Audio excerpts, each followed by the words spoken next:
Assalamualaikum warahmatullahi wabarakatuh. Perkenalkan, nama saya Deani Ajeng Hapsari dari Prodi PG PAUD UHAMKA semester 6.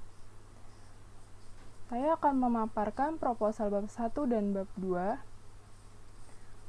yang berjudul Upaya Meningkatkan Perkembangan Fisik Motorik Halus dalam Metode Mozaik Kelompok B di TK Kartika X18.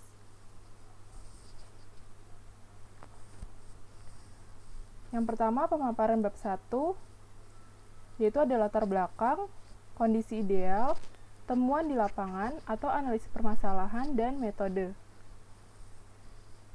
Kondisi ideal, anak usia dini memiliki periode awal yang sangat penting dalam suatu pertumbuhan dan perkembangan.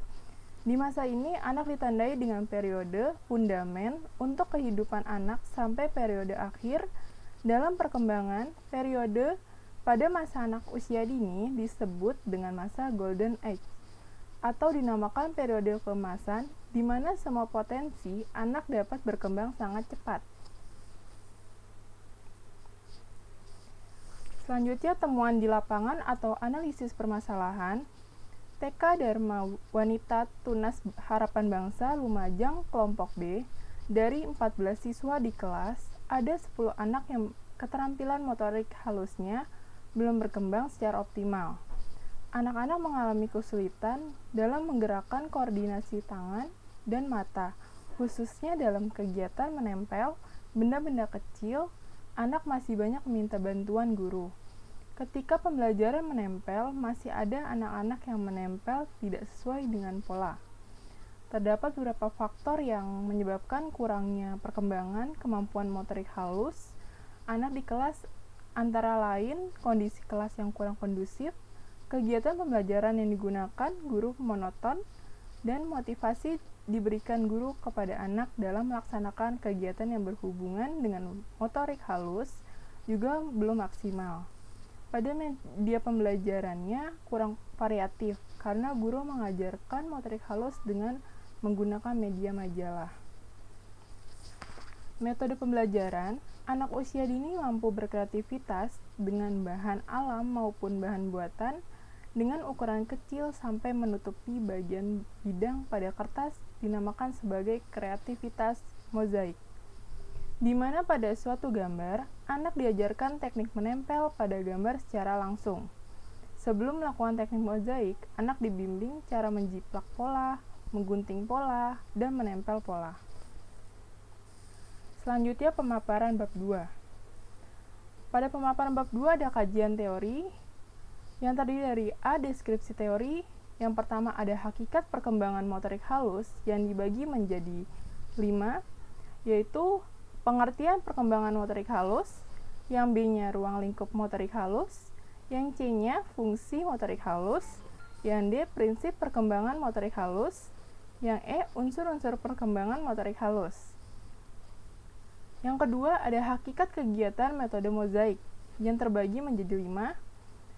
Ada pengertian mozaik, material mozaik, tujuan mozaik, teknik mozaik, dan proses kreasi mozaik.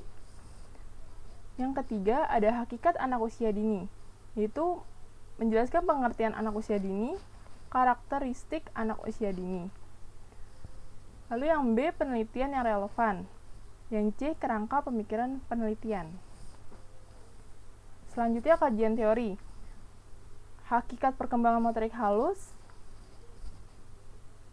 Menurut Yuda M. Saputra, motorik halus merupakan sebuah kemampuan di mana anak dapat berkreativitas dengan menggunakan otot halus seperti menulis, meremas, menggenggam, menggambar, menyusun balok, dan memasukkan kelereng.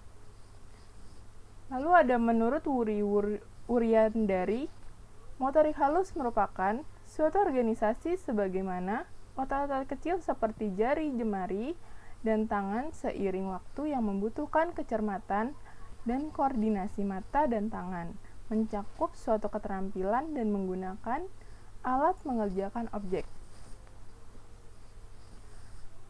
Yang B, ruang lingkup motorik halus. Menurut Saputra dan Rudianto, menjelaskan fungsi kemampuan motorik halus sebagai alat perkembangan pada gerak kedua tangan, sebagai alat meningkatkan sinergi kecepatan tangan dengan gerakan mata, sebagai alat pengontrol emosi. Seperti yang diutarakan Kartono Muhammad, keterampilan motorik halus meliputi yang pertama menyusun balok menjadi sebuah menara, yang kedua melatih anak memakai kaos kaki, yang ketiga kegiatan mencoret-coret, yang keempat membuat garis lurus dan lingkaran, yang kelima memegang pensil, yang keenam menggunting, yang ketujuh mengancingkan baju dan resleting, yang kedelapan memakai baju lengkap sendiri, yang ke-9 memasukkan benang ke dalam jarum.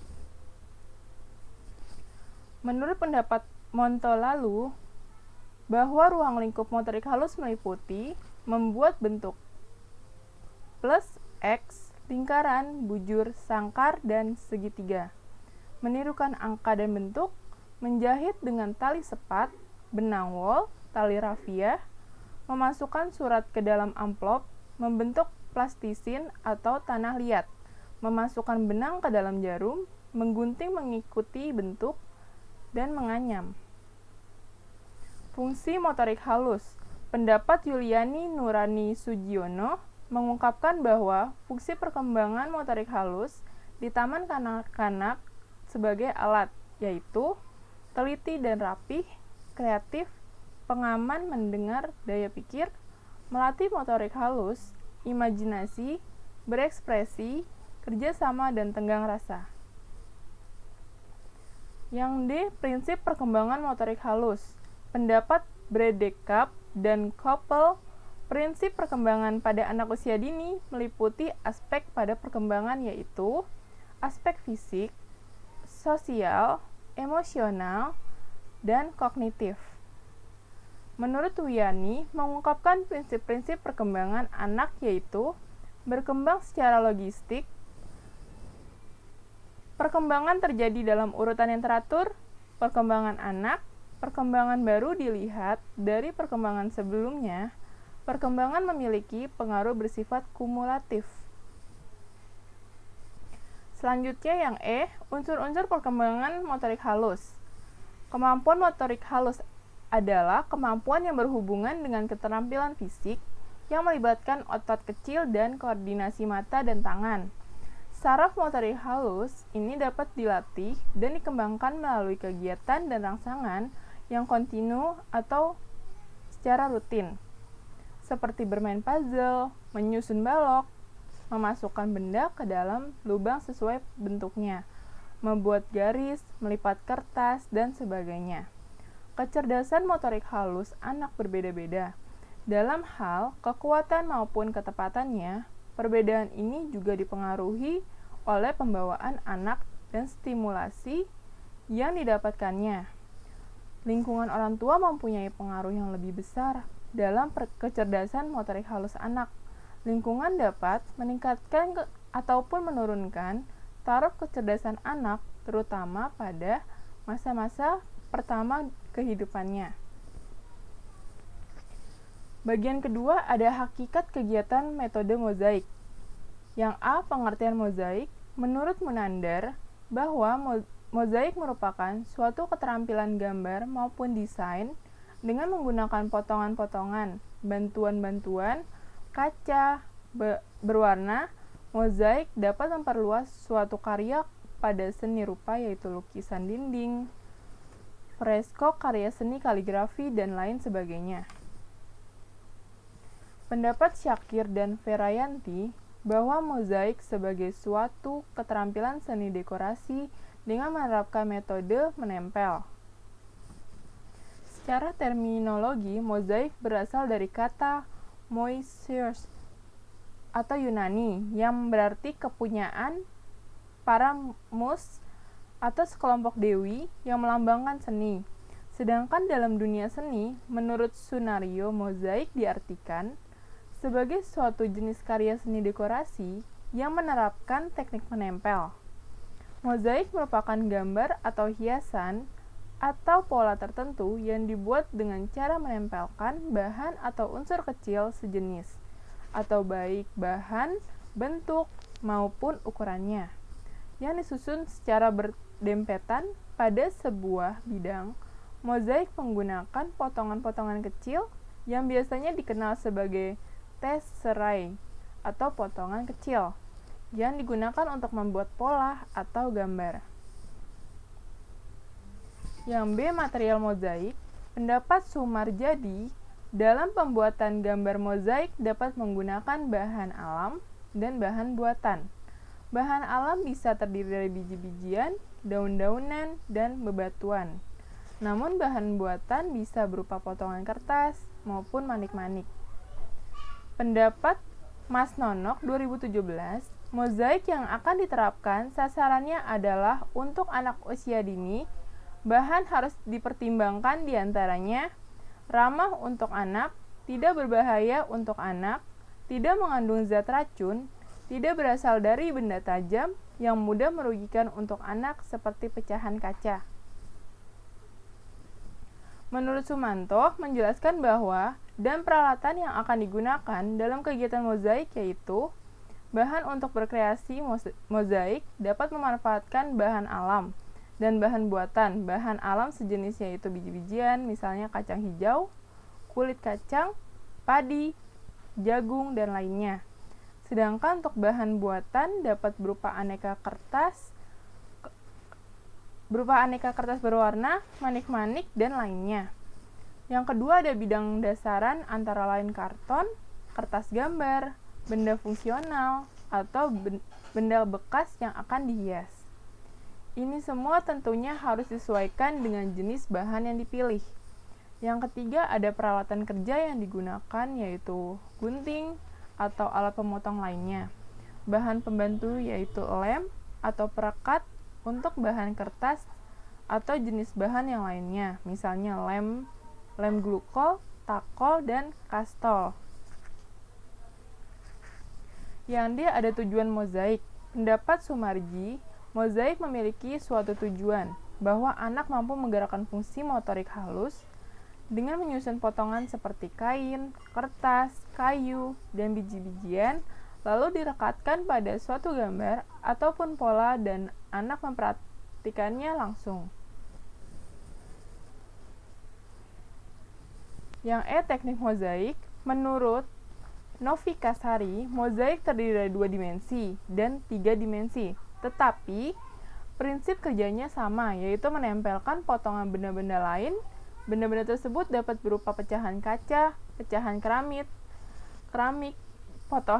potongan kayu, batu, gunting, kertas, guntingan dari daun kering, dan lain sebagainya. Selama masih berbentuk potongan dan lembarnya dapat disusun dalam bidang yang telah disediakan.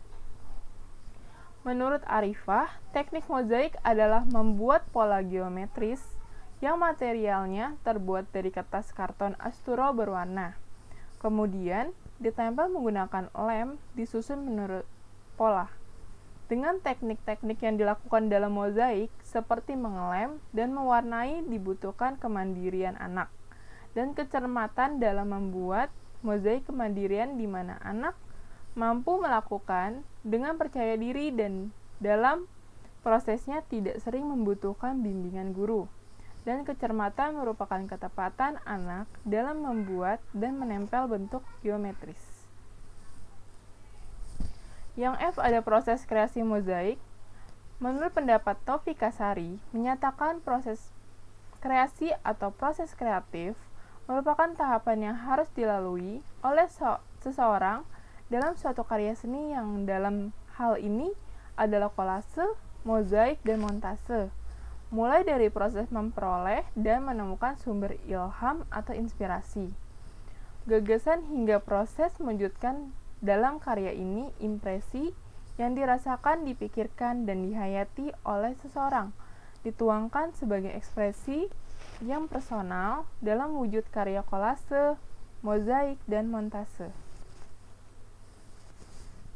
Menurut Evan Soekardi, kegiatan kreasi seni rupa anak berupa kegiatan menggambar, melukis, mencetak, dan juga anak dapat melakukan kreasi seni sesuai dengan cara menempelkan jenis bahan tertentu di suatu bidang. Sesuai dengan jenis dan bentuk, bahan yang ditempelkan kreasi seni rupa dapat dibedakan menjadi 3 bagian, yaitu mozaik, montase, dan kolase. Yang ketiga ada hakikat anak usia dini. Pengertian anak usia dini adalah individu yang sedang menjalani suatu proses perkembangan dengan pesat dan fundamental bagi kehidupan selanjutnya. Anak memiliki karakteristik yang khas dan tidak sama dengan orang dewasa. Mereka selalu aktif, dinamis, antusias, dan memiliki rasa ingin tahu yang besar terhadap apa yang dilihat, didengar, dan dirasakan. Anak usia dini secara umum adalah anak-anak yang berusia 0 sampai 6 tahun. Pada masa ini, anak mengalami periode yang sangat penting, yaitu pembentukan otak, kepribadian, memori, dan aspek perkembangan yang lain. Usia itu sebagai usia penting bagi perkembangan intelijensi permanen dirinya. Mereka juga mampu menyerap informasi yang sangat tinggi.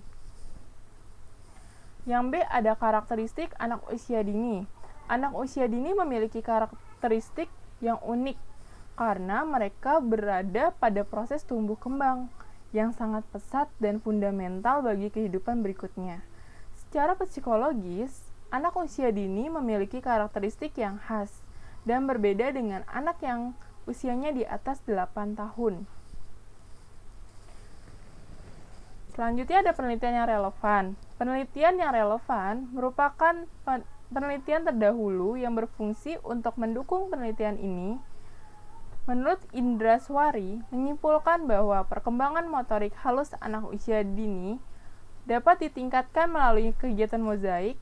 Hal ini terbukti dari peningkatan kemampuan anak dari sebelum adanya tindakan hingga ada tindakan. Dalam pentingnya tersebut disimpulkan bahwa kemampuan motorik halus anak dengan kategori sangat tinggi mengalami kenaikan, di mana sebelumnya tindakan sebesar 14%, pada siklus 1 25% dan pada siklus 2 naik sebesar 87%. Selanjutnya ada kerangka pemikiran penelitian. Perkembangan motorik halus anak usia dini merupakan kemampuan anak dalam melakukan koordinasi antara mata dan tangan. Kemampuan tersebut lebih ditekankan pada gerakan-gerakan tangan seperti menggunting, menulis, menggambar, dan menempel. Di dalam pembelajaran, kemampuan anak melakukan kegiatan menggunting, menggambar, dan menempel masih belum berkembang dengan optimal. Banyak cara yang bisa digunakan agar kemampuan motorik halus anak berkembang lebih baik, yaitu dengan memberikan kegiatan-kegiatan yang menarik selama pembelajaran. Salah satunya adalah dengan menggunakan mozaik. Melalui penggunaan mozaik, anak dapat dilatih menempelkan puluhan potongan bahan mozaik pada suatu bidang. Jika anak dilatih secara terus-menerus, maka tangannya akan semakin lentur dan terbiasa dengan kegiatan tersebut. Itu ada daftar pustakanya. Dan terima kasih. Wassalamualaikum warahmatullahi wabarakatuh.